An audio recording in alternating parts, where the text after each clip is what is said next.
Hey guys, it's Brennan the Paleo Dude here with another video.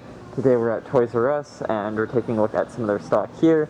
They've got the new massive biters figures, and these ones were originally seen at Walmart, and now they're starting to appear here at ToyRus.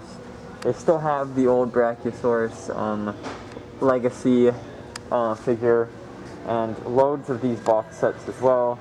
Also the Savage Strike figures like the plesiosaur, Charlie, monolopho, and then the Stygimoloch.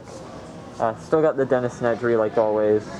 These guys are 20, yikes. And they have human figures too, which most of them do have. Even some of the older ones, I checked, they were all Owen. But yeah, no, and also this little indominus guy. So cute. So I hope you guys enjoyed the video. Oh, and there's blind bags, yeah. So I'll see you guys in the next one. Bye-bye.